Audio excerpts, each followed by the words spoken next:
Hello, everyone. Welcome to Talking Logistics, where we have conversations with thought leaders and newsmakers in the supply chain logistics industry. It's my great pleasure to welcome today's program Shaun Beardall, who is VP of Brokerage Services at England Logistics, and Prasad Gollapalli, who is founder and CEO of Trucker Tools. And today we're going to talk about winning in a digital world, how to turn technology into an advantage. Now, digital transformation is a hot topic today, especially in the third-party logistics and freight brokerage industries.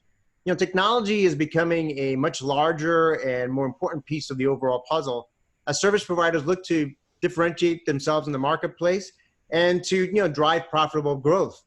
So how are the rules for success changing in the industry? What role is technology playing, especially real-time freight visibility solutions, in creating an advantage? And, how do you successfully deploy these solutions and what are the benefits? Well, those are some of the main questions we're going to discuss in today's episode. And it's great to have Shaun and Prasad with us on the program to share their insights and advice on this topic. So Shaun, Prasad, welcome to the program. Yeah, I appreciate being here and the opportunity to discuss these topics. Looking forward to it. Same here. Excited to have this conversation today. Great. Well, Shaun, you're a first-time guest here on Talking Logistics. I'm always curious about how people kind of get involved in this industry. And, I'm sure many of our listeners are familiar with England Logistics, but maybe they're not. So maybe before we dive into this topic, why don't you tell us briefly a little bit about England Logistics, the types of services you offer and the industries that you serve, and what's your role at the company? Yeah, you bet. So England Logistics is a full-blown 3PL. Our parent company is CR England, so we are a wholly owned subsidiary of CR England. The way that we got our start is back in the late 90s, CR England decided not to turn down any freight. They couldn't move on their own assets. So they started outsourcing that freight to some carriers in the market. And over time, that segment of business continued to grow and develop. And then through acquisitions and other avenues, England Logistics evolved into what it is today. And right now, we currently offer full truckload services, dry LTL and parcel services, temp-controlled LTL, full supply chain management services, as well as an agent program. We also have a division called England Carrier Services that primarily works with our carriers we utilize and offering them factoring services as well as discounts on tires and fuel. And then we're headquartered here in Salt Lake City, Utah, with remote offices in Portland, Oregon, Greeley, Colorado, Detroit, Michigan, Atlanta, Georgia, and we have about 150 agent offices scattered throughout the U.S. I currently serve as the Vice of Brokerage Services and have stewardship over all of our transactional divisions. Great. Well, certainly a well-established company and one of the leaders, in the industry. And, like I said in my opening comments, there's a lot going on in the freight brokerage industry, today from both a technology standpoint as well as a competitive landscape standpoint. I mean, what do you see as the biggest, trends and challenges impacting the industry today? And how are the rules for success, really changing? Yeah. Well, certainly one of the biggest trends in the industry right now is the advancement in technology. And if you've attended a conference here within the last 2 or 3 years, you'll realize that a lot of time spent at those conferences is talking about automation and technological advancements. You'll see everything ranging from equipment maintenance apps to blockchain automation processes to great tracking and carrier sourcing app like Trucker Tools. But I think becoming a broker of choice still relies on the core of customer service. And customer service can be broken into 3 different categories. We've kind of defined those as what value do you as a broker offer your carrier? How easy is it for carriers to do business with you and your shop, and how you treat your carriers? In order to add value to carriers, you need to understand their business. What type of equipment do they have? How many tractors and trailers are they currently running? How many drivers do they have?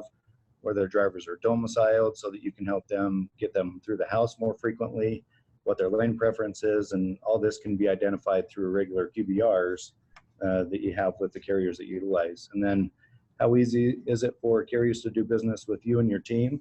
Do they have a single point of contact, or are they being kicked through the routing guide on the telephone system and they never know who they're going to get if they're actually going to get somebody? Do you provide them regular visibility to all of your freight? Do you have tracking methods to avoid having to call while they're driving or while they're in their off time in the sleeper berth? are they paid accurately and on time? And again, that feedback from the carrier network can be obtained through regular QBRs. And then it ultimately boils down to how you treat your drivers. Are your drivers or are your dispatchers and your carrier finders courteous and respectful of the drivers and the carriers that they're working with? Are they solution oriented?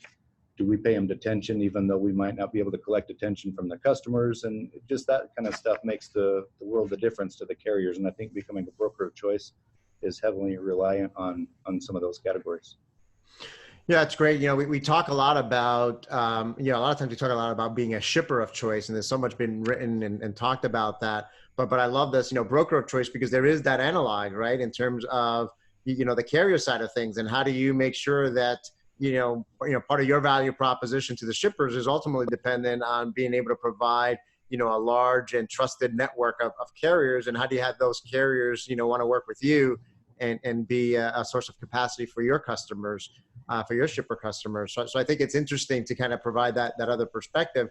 And Prasad, that brings me kind of to you, because, brokers really have, two customers, right? They have the shippers that are looking for capacity. They're looking for someone to move their freight from point A to point B. And they have the carriers, as Shaun just talked about, that are looking for freight, and they're looking to keep their trucks moving. They're looking to keep their drivers employed and so forth. Let's now talk a little bit about, technology here, particularly, visibility. Why is real-time freight visibility important for both those customers, the shippers and the carriers? What's the value proposition for both? You said it right. Today's brokers have two customers, shippers and carriers. And as Shaun said, everything comes down to that customer success or customer service, right? That's what brokers bring to the table. On one hand, when you look at shippers, for them, the real-time freight visibility is such an important thing. It's not just, I need to know where my freight is, but everybody is looking at the real-time freight visibility tying back into their operational efficiency. And primarily whether it's dock operations, the dock planning, or more importantly, shippers have their own customers that they are projecting out and saying, hey, you order something on Amazon today, they'll tell you when it's going to arrive. Right? So they're taking a shot in the future and saying, this is when we predict this shipment will deliver. So for them to be consistent and confident in that prediction, they have to look backwards and see where a particular shipment is in the supply chain.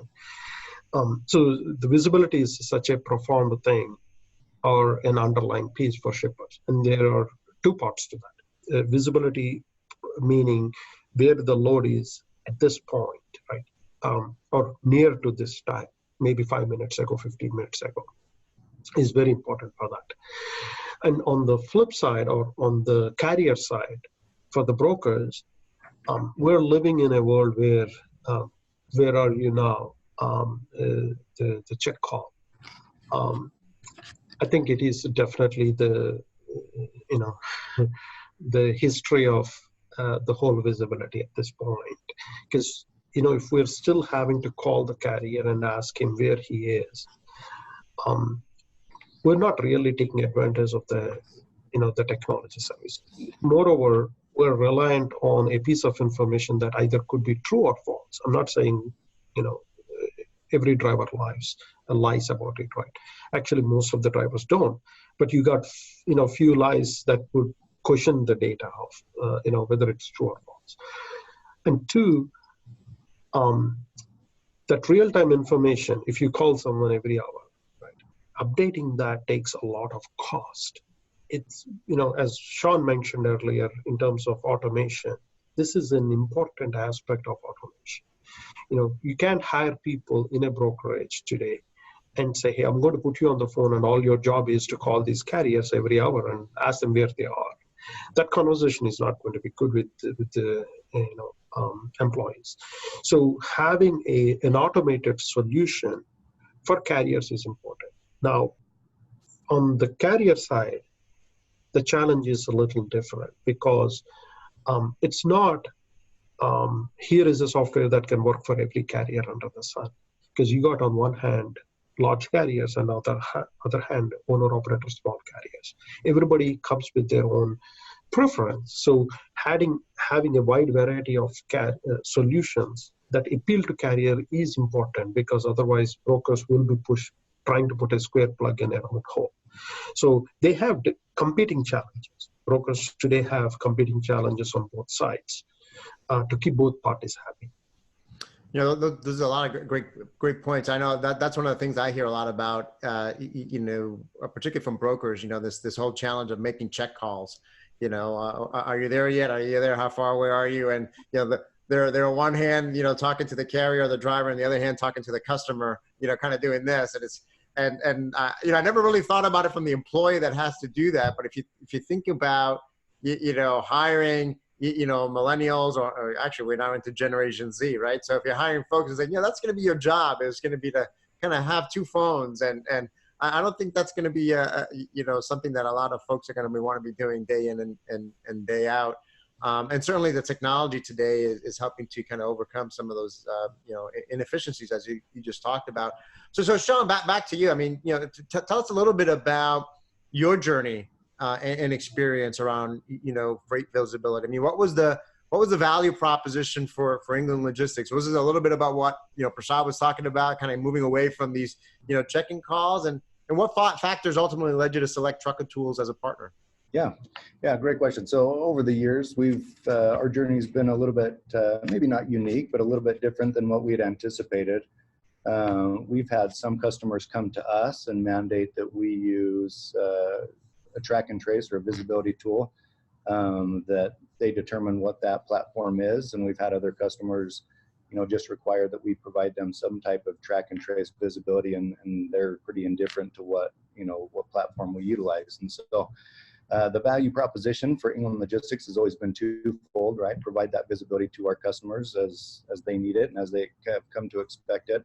And then secondly, streamlining our internal operations. And just like what Prasad was talking about, streamlining our check call processes, making sure that we're automating as much of that whole process from the time we're setting up a new carrier or doing business with an existing carrier, of load tender, sending them the load tender, receiving the rate con, you know, seeing the load all the way through transit, all the way through to delivery, and then the PODs and bill weightings all the way to the carriers are getting paid. And so working through streamlining that process. And we quickly realized that Trucker Tool strategy was a little bit unique to what we'd experienced with some of the other platforms, and that Trucker Tools has taken a sincere interest to ensure their tools add more value to our organization as a broker. And where we've experienced other platforms are more shipper focused and more shipper friendly, Trucker Tools seems to be a little bit more broker friendly and carrier centric, where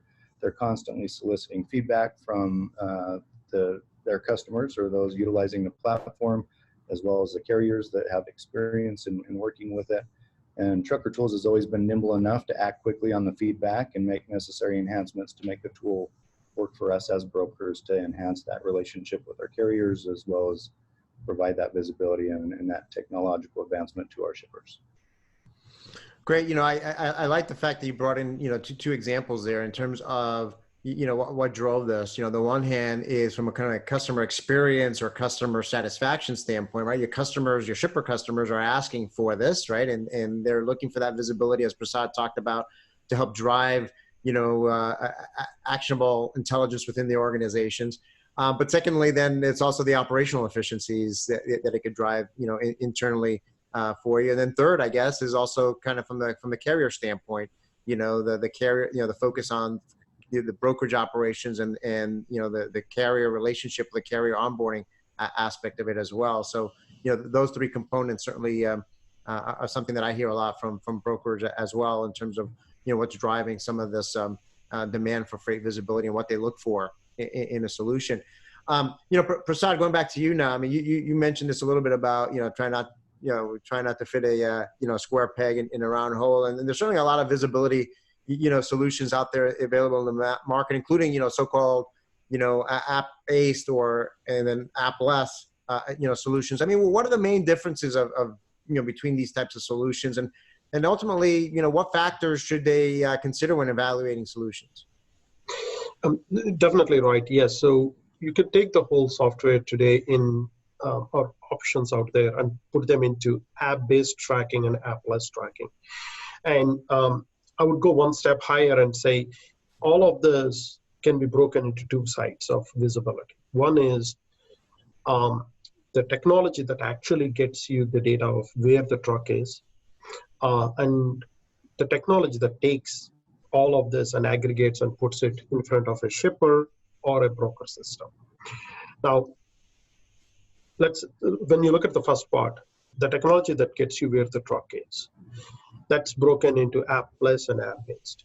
And I'll go into the app-less first, because in the past we had cell phone triangulation in app-less that was predominant. And as you know, most of us know this, late last year and early this year, all those cell phone providers have stopped sharing that data. And in the same period, ELD technologies have become more prevalent.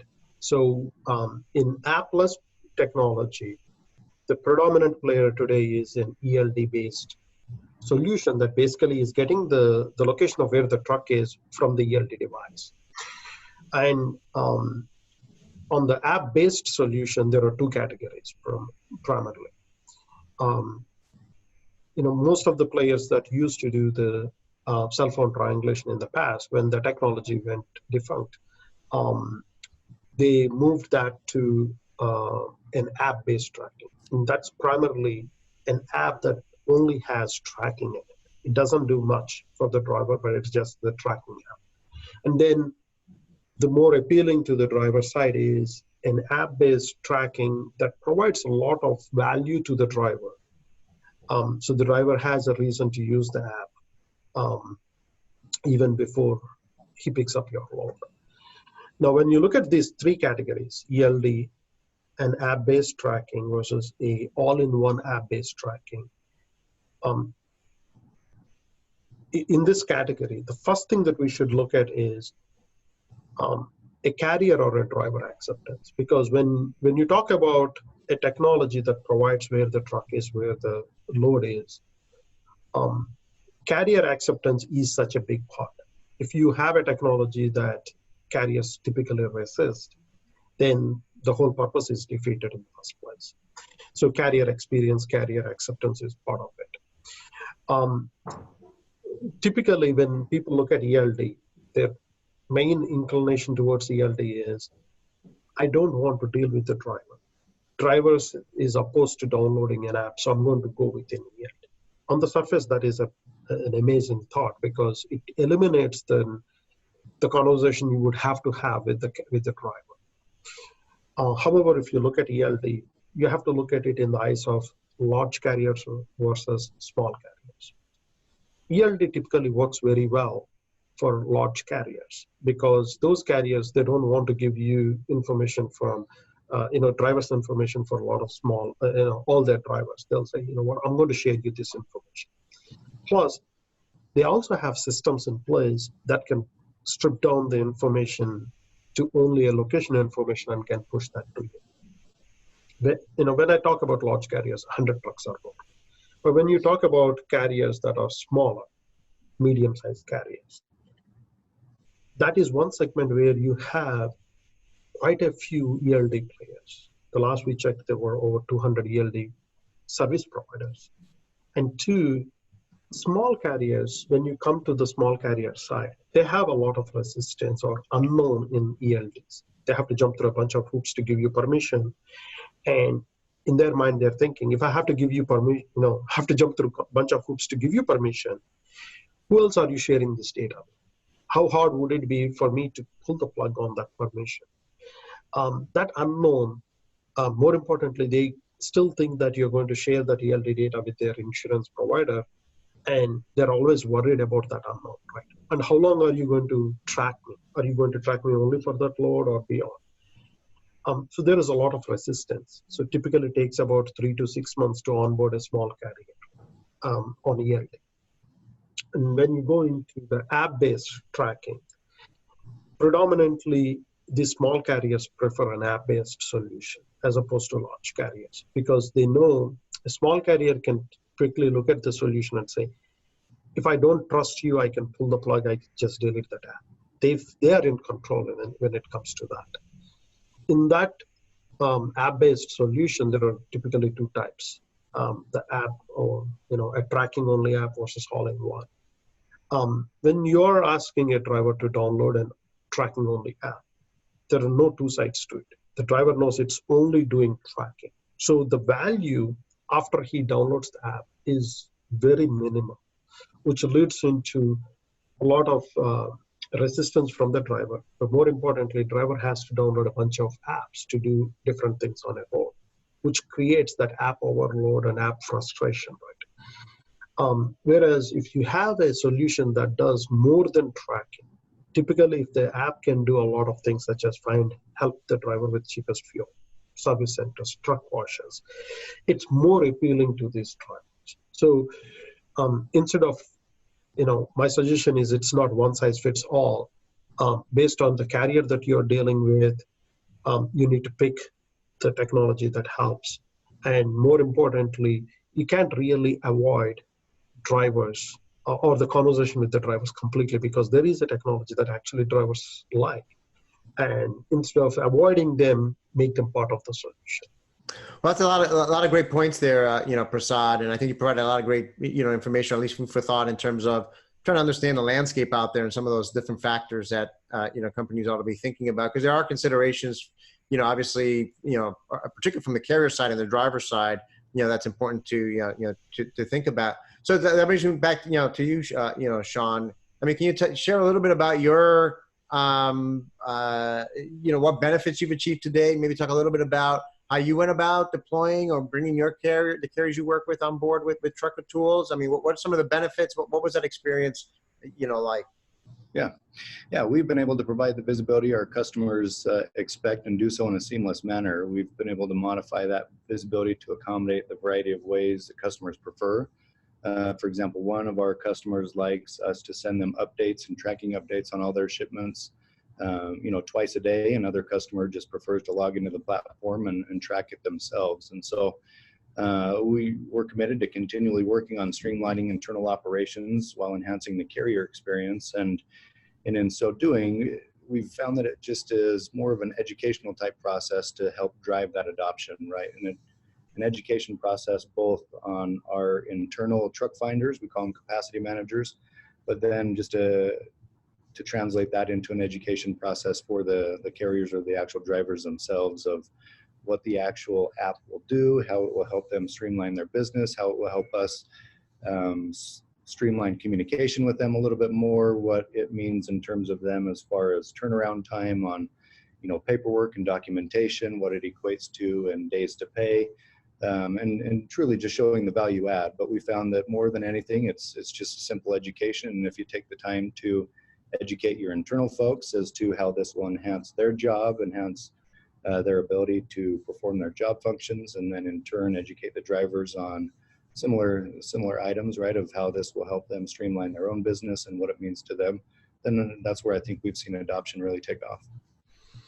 Yeah, that's a great point. I mean, whether it's this type of technology or any technology, a lot of times, change management you always hear is kind of the biggest hurdle, and how do you overcome that hurdle? And a lot of it is just through education and conversation, as you just talked about.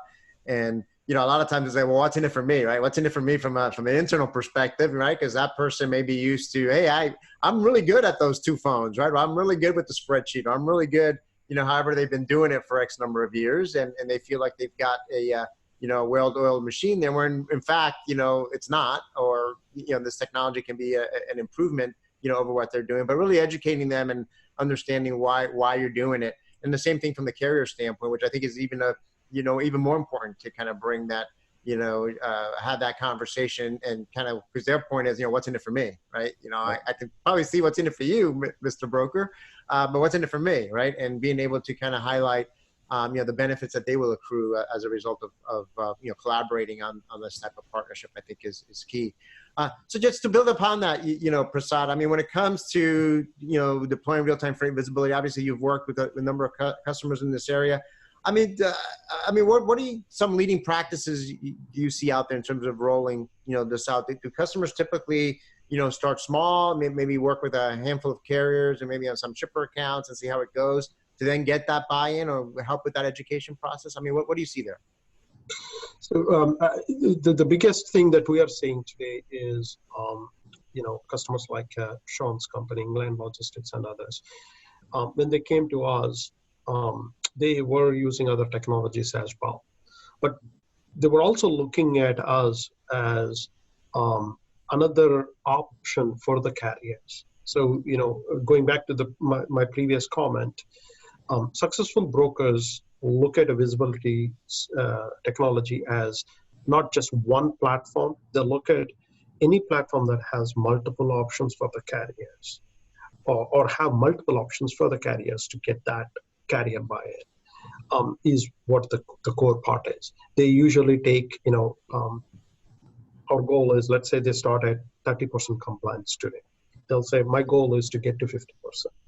Ultimately, I want to get to 90%, but I'm putting my interim goals, and I'm reaching those goals based on making more carriers be part of the solution rather than avoid them. And then on the shipper side, you probably don't have to look for multiple solutions. You might be able to just follow what the shipper says.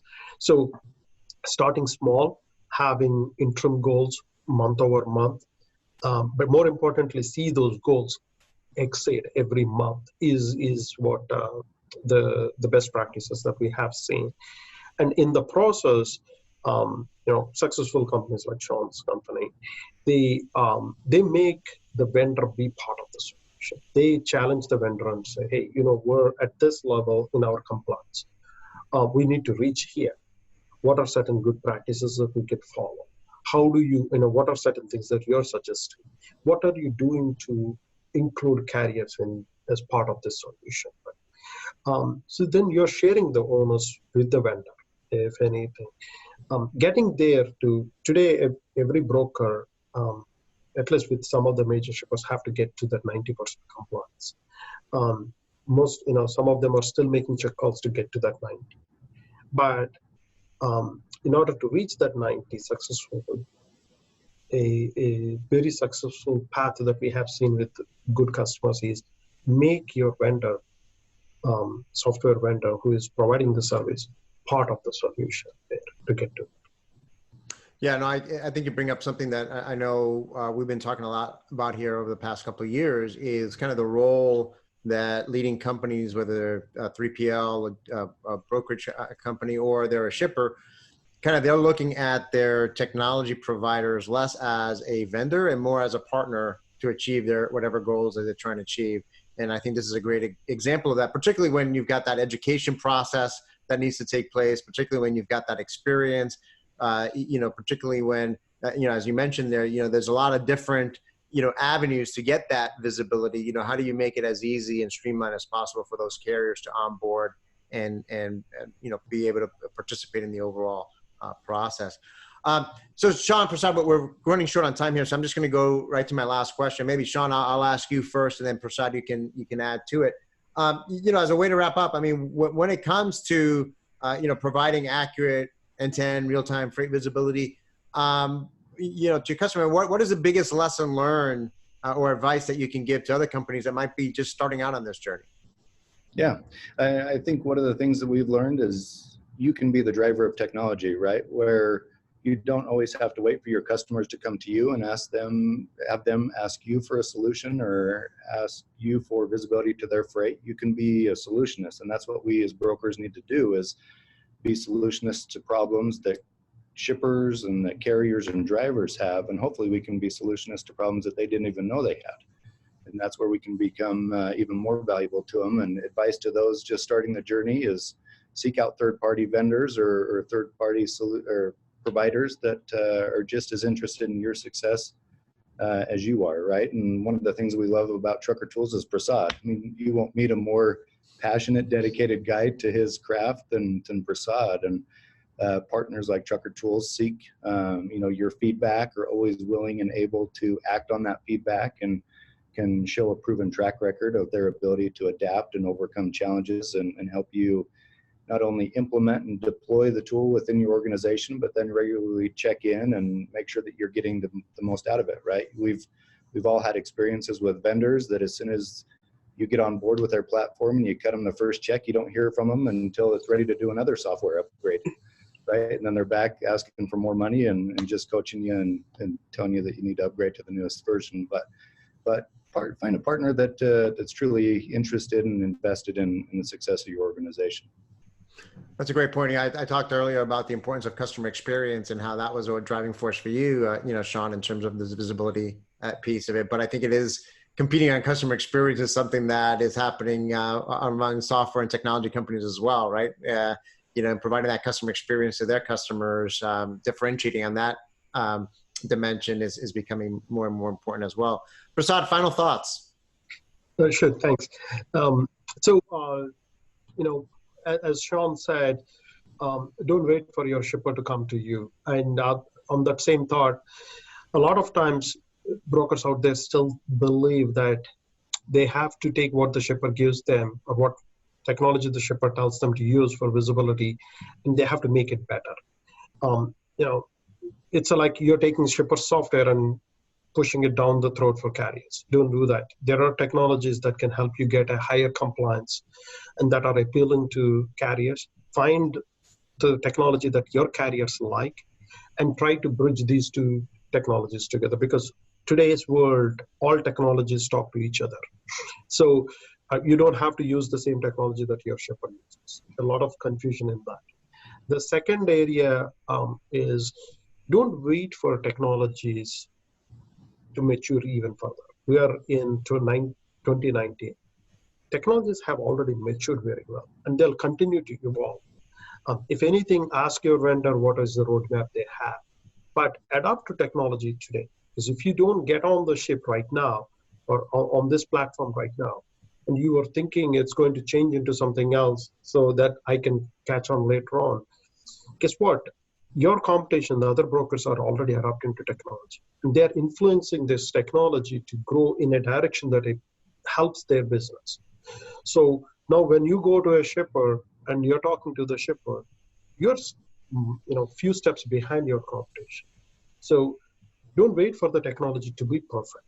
Technology will never ever be perfect because your business changes.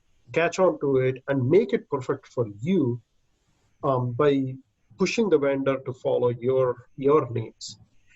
By doing this, you're helping yourself with the technology, and you're helping both the shipper and the carrier, because you're not going against the grain with anyone. You're letting the shipper use their technology. You're putting a technology that helps your carriers. So you're keeping these two parties happy, and you're making the software vendors responsible for what they need to bring to the table to you. And that way, everybody wins with you being the leader in this as a broker.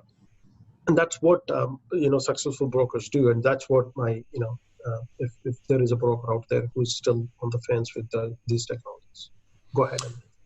Well, a lot of great insights and advice from both of you. Like I always say at the end of all our programs, we always manage to scratch the surface on these topics. But again, I want to thank both of you again, for making the time to share your insights and advice on it and kind of continue to help that education process. And certainly it's a topic that we're going to continue to talk about for many months and years to come, because it is that important and really transforming, the industry. So Shaun, Prasad, thank you again for making the time to be with us.